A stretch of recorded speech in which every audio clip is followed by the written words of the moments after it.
Tito, gusto ko lang po makausap pamangkin niyo eh. Kahit saglit lang po. Tawag naman po. Baka nandyan po siya. Alam mo, ikaw bata ha, natigas din ang ulo mo no. Umalis ka nga dito. Saka gumagabi na. Di matapos-tapos ang paglilinis ko ng motor. Disturbo ka talaga.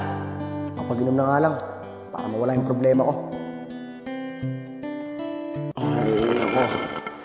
Gagawa ko ng paraan para masira kaming dalawa. Shane. Gagawa ko ng paraan para sa akin bumagsak si Shane.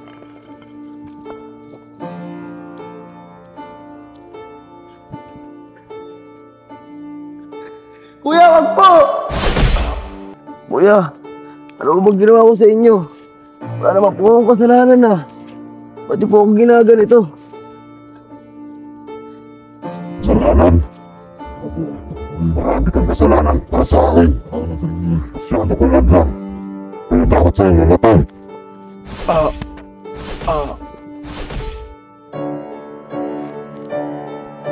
Ayos! Nawala na yung saman lang. Dapat talaga sino mawala. Pero masyado nyo na akong ginagawan sa babaeng gusto ko.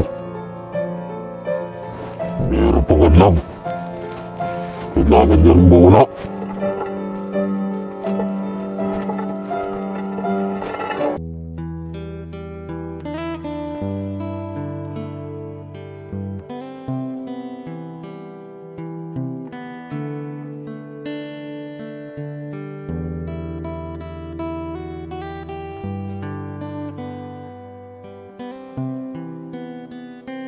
Tao po.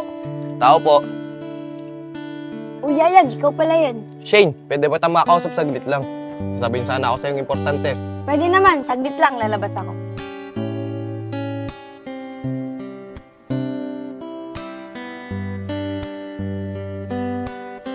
Yayag, ano ba yung importante mo sasabihin sa akin? Tsaka, tungkol saan ba yan?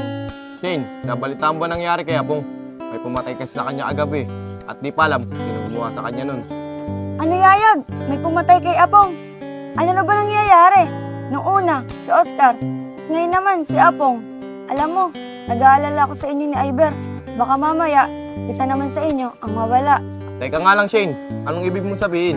Nag-aalala ka sa amin, Iber. At isa sa amin na mawawala. Eh, Yayag, nagtataka na kasi ako eh. Di ba, si Oscar, una nanligaw sa akin. May pumatay sa kanya. Tapos si Apong, nanligaw din sa akin. Pinatay din siya. Eh, nag-aalala lang naman ako sa inyo dalawa ni Iber eh. Kasi parehas kayo nanliligaw sa akin. Eh, ayoko na sanang maulit yung nangyari kay Oscar at saka kay Apong. Shane, malabo na atang mangyari sa akin yun. Dahil simula kasi yung namatay si Oscar, nag-iingat niya ako sa mga lugar ko pinupuntahan. Uyayag, ikaw pala yan. Saka nabalitaan ko yung nangyari kay Apong kagabi ah. May pumatay pala sa kanya. Oo nga po, Tito eh. May pumatay nga daw po kay Apong kagabi. Alam mo, Tito, nababahala po ako. Sa mga nanliligaw sa akin, may pumapatay po sa kanila. Kaya nga po sinasabihan ko si Yayag eh, na mag-ingat po sa panahon ngayon. Kaya nga po, Tito. Simula kasi nung may pumatay kay Oscar sa kaibigan ko, nag-iingat na po ako palagi. Ganun ba, Yayag? Sige, ang mas magandang gawin mo, umuwi ka na lang sa inyo. Teka lang po, Tito. Kararating ko lang po kasi. Siya nag-uusap pa po kami ni Shane tungkol dun sa nangyari kay Apong kagabi. Alam mo, Yayag, nagtigas rin ang ulo mo, no?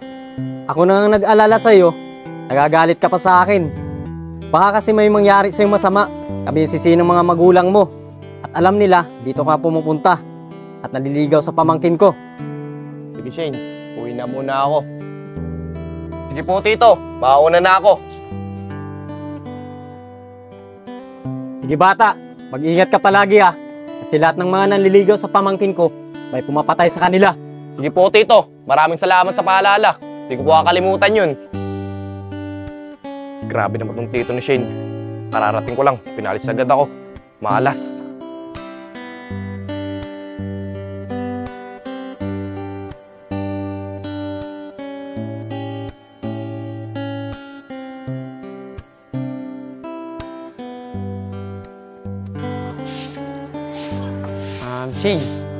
Shane. Pasensya na nga pala kung bago lang ulit ako napunta dito. Okay lang, Iber. Naintindihan kita. Siya nga pala, nalaman ko yung tungkol sa nangyari kay Apong May pumatay daw sa kanya, nakakaraang araw. Pero Shane, teka nga lang. paano mo nalaman na yung pumatay sa kaibigan ko? At saka, sino nagsabi sa'yo niyan? Ay, Ber, kinalulungkot ko yung nangyari sa kaibigan mo, si Apong. Siya nga pala, nagsabi sa akin yun, si Yayag. Nagpunta siya sa akin kahapon. Shane, nagtataka na ako dyan kay Yayag eh. Paano niya malalaman na namatay si Apong? At saka, malakas ang kutob ko. May kinalaman yun sa pagpatay sa kaibigan ko. Ay, Ber, huwag ka sana basta-basta mabibintang na may kinalaman si Yayag sa kaibigan mo si Apong. Dahil di mo naman alam ang katotohanan. Uy, Iber, ikaw pala yan. Kinalulungkot ko pala yung nangyari sa kaibigan mo si Apong nung nakarang araw. Maraming salamat po, Tito. Malakas po ang kutob ko. Si Yayag lang po ang pwedeng gumawa nun sa kaibigan ko si Apong. Dahil siya lang naman po may galit sa kanya eh, bago po siya mawala. Teka nga lang bata, sigurado ka bang may kinalaman si Yayag sa pagkamatay sa kaibigan mo si Apong? Dahil makakasuhan ka sa ginagawa mo. Kaya nga po, Tito eh. Kaya po sinasabihan ko sa Iber na wag basta-basta mambibintang. Alam mo bata, ang maganda ngayon, umuwi ka na sa inyo. Delikado na kasi ang panahon ngayon. Tito, kararating-rating ko lang po dito. Papauwiin niyo po agad ako. At saka, di pa nga po kami nakapag-usap ng ICC eh. Basta Iber, ayaw kong nandito ka. Umuwi ka na sa inyo. Di po, uuwi na po ako. Shane, mauna na ako. Nasira na kasi araw ko eh.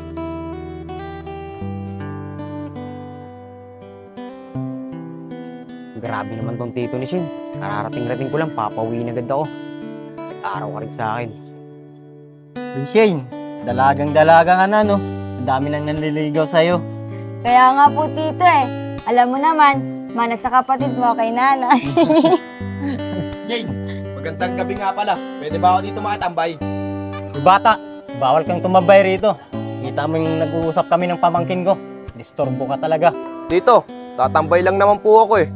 Tsaka wala po akong gagawin masama. Nag-uusap lang po kami ni Shane.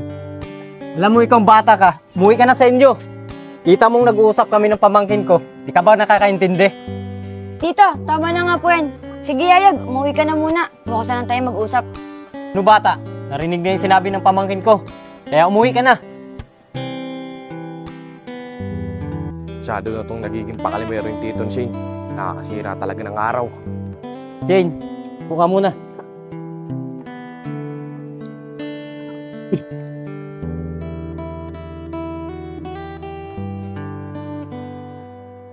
Uy Shane, kaya muna, may bibigay ako sa'yo, Lipton. Binili ko to sa bayan kanina, para sa'yo talaga yan. Ay, Tito, maraming salamat po. Sakto po, paubos na po yung liptin kong isa. Shane, hindi ba tayo mag-usap? Hindi pwede bata, marami pa siyang gawin dun sa loob ng bahay. Eh Tito, saglit lang naman po eh. Pati, di naman po ako magtatagal. Kaya nga po, Tito, mag-uusap lang naman po kami na Iber dito eh. Ah basta Shane, hindi pwede. Saka marami ka pang gawin dun sa loob. Pumasok ka na dun. Pasok ka na.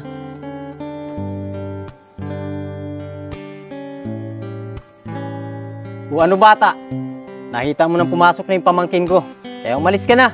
Ano pang ginagawa mo rito? Grabe ka naman po, Tito. Kadadating ko lang po dito at gusto ko lang po kausapin pamangkin nyo. Lagi nyo pa ako pinapauwi.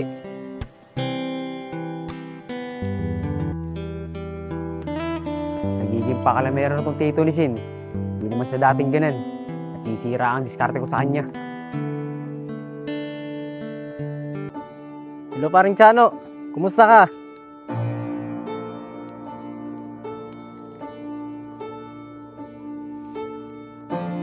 Tuloy ba yung inuman natin dalawa? Sa marami bang alak dyan?